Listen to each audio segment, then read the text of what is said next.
Muy buenas tardes, compañeras y compañeros senadores.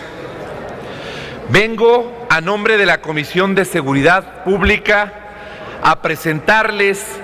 el dictamen de un tema que ha despertado mucha polémica, pero que no por ello debe evitarse ante la importancia que reviste en la consecución de mantener el orden público como una prioridad legal y ética del Estado mexicano.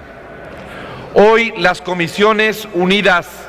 de Seguridad Pública y de Estudios Legislativos Primera, haciendo eco del clamor popular, estamos presentando ante ustedes un dictamen que busca el incremento de las penas a las que se harán acreedores todos aquellos delincuentes que incurran en cualquiera de los supuestos de la privación ilegal de la libertad tipificada en sus distintas modalidades, por ser uno de los delitos que más lastiman a la sociedad mexicana en lo individual y en su conjunto. Y nos atrevemos a afirmar de manera tajante que es un tema controversial. Sin embargo, este tema y este dictamen ha sido aprobado por unanimidad en la Comisión de Seguridad Pública, pero les explicaré en qué consiste lo controversial. Primero, porque confronta la valoración de los derechos humanos y la reinserción social en la que el sistema penitenciario debe procurar hacia los delincuentes, con las exigencias de la sociedad de castigar a estos delincuentes. Y segundo, porque si bien está señalado con estadísticas que el incremento de las penas no inhibe el delito, el que delincuentes considerados como de alta peligrosidad no anden en las calles devuelve un poco de la tranquilidad que tanta falta le hace a la sociedad. Estos argumentos se han expuesto infinidad de veces, algunos con cierta razón, otros más alejados de la realidad, basados en cuestiones emotivas y sobre los que, si bien no vamos a ahondar en esta ocasión, por falta de coincidencia total, sí puedo resumir como referencia algunos de ellos. El principal, creemos en la Comisión, que con penas tan agraviadas no se están respetando los derechos humanos de los procesados, privándolos del derecho fundamental de la libertad y el sano desarrollo cuando son sentenciados con penas elevadas en los casos de secuestro. Que la prisión no debe ser vista como una venganza contra el delincuente y que su objetivo debe ser la rehabilitación total, buscando su reinserción social como seres de provecho. Que la imposición de penas tan elevadas es una forma disfrazada de cadena perpetua que condena al delincuente a no volver a su familia, negándole la oportunidad de recuperar su vida y reintegrarse a la sociedad. Se podrán utilizar argumentos lógicos, pragmáticos, legales y filosóficos como los que ya he señalado para defender los derechos humanos del secuestrador, pero tenemos que hacer un real examen de conciencia y de manera objetiva en nuestro papel de legisladores y representantes de la defensa del bien para la sociedad, determinar si esta defensa de los delincuentes es válida ante la comisión de un delito infamante y con daños directos y colaterales graves que no culminan con el delito en sí, sino que siguen afectando a las víctimas y a sus familias y conocidos de manera directa e indirecta en su integridad física, en su patrimonio, en su salud mental, con efectos que siguen causando daño de manera progresiva, a veces por el resto de la vida de las víctimas. Si hablamos de los derechos humanos de los delincuentes, debemos de considerar que están primero los derechos humanos de las víctimas, a quienes se les ha privado de ellos por causas ajenas a su voluntad, irrumpiendo violentamente en su existencia y acabando de tajo con su plan de vida por sujetos que sabiendo que lo que hacían constituye un delito, que rompían normas, que están actuando en contra del sistema penal que nos rige, atacando a un inocente con premeditación, alevosía y ventaja, y que aún sabiendo las consecuencias negativas de sus actos, a sabiendas de que acaban con la tranquilidad de familias completas, que saben que van a ser sancionados y que están poniendo en riesgo sus derechos, deciden cometer un delito de tan baja calaña. Son ellos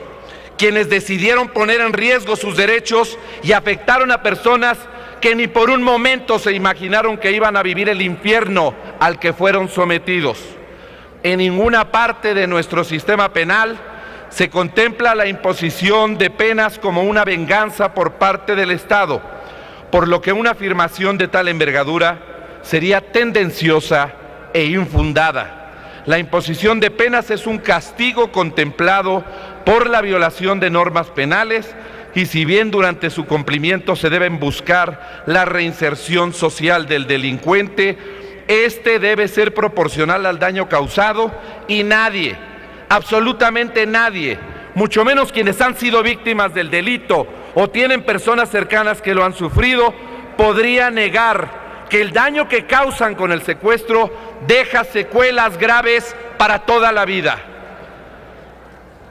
En otro punto, si buscamos un castigo proporcional al daño causado, tenemos que ver a las víctimas que son sometidas por días, meses y a veces por años a un cautiverio no merecido, en el que no se sabe cuál será su destino, encerrados la mayoría de las veces en condiciones infrahumanas, maniatados, golpeados, agredidos física y psicológicamente, muchas veces mutilados y no en pocos casos privados de la vida. Con familias que han perdido su tranquilidad para desenvolverse durante su vida cotidiana, que han perdido su trabajo, el patrimonio construido a lo largo de su vida con trabajo honrado, para pagar rescates que muchas veces se cobran, aún a sabiendas de que ya han matado a la víctima. A todos los defensores de los derechos de los secuestradores, los conmino a que en un examen de conciencia digan cuál es la pena que se debe imponer ante ese delito para considerar que han cubierto el daño a que deben de ser reinsertados a la sociedad a la brevedad posible. Que la imposición de penas tan prolongadas es un castigo que conlleva que no vuelvan a ver a sus familias y que nunca recuperen la libertad y terminen muriendo en prisión, es una afirmación cierta. Si vemos el tiempo al que son sentenciados y al que lo serán, si es aprobada la reforma que hoy discutimos, es algo que no vamos a negar. Pero, ¿acaso ellos no lo hicieron con sus víctimas? ¿Cuántos secuestradores no vuelven a ver a sus familias o aún regresando con ellos los han perdido por la afectación física y mental con la que los regresan, sometiéndolos a una pena de por vida peor a la de prisión por el solo hecho de haber sido escogidos por un delincuente? ¿Acaso no es más grave el encierro físico al que someten durante su cautiverio y todavía más grave el encierro psicológico al que los sentencian de por vida ante las secuelas que dejan las víctimas del delito de secuestro y los tratos infamantes a los que son sometidos, mientras que el delincuente disfruta de los bienes arrebatados por la fuerza a su víctima? Y si son sentenciados, ¿acaso no gozan de privilegios que les negaron a sus víctimas con alimentos sanos, actividades recreativas y educativas en prisión, con visitas de sus familiares y amigos y un trato de respeto a sus derechos humanos que ellos negaron a las personas secuestradas? Como ya se mencionó, también hablan de que se rompe con la presunción de inocencia al pretender elevar radicalmente las penas para los secuestradores, pero ¿qué necesidad ha de defender lo indefendible con falacias? La presunción de inocencia se respeta. No hay pena alguna en contra de ningún presunto delincuente. La pena se aplica contra quienes han sido sentenciados y condenados después de cumplir con todas las formalidades del procedimiento. Contra un delincuente al que le han comprobado su participación, se lo va a aplicar la pena a un delincuente, no a un presunto inocente.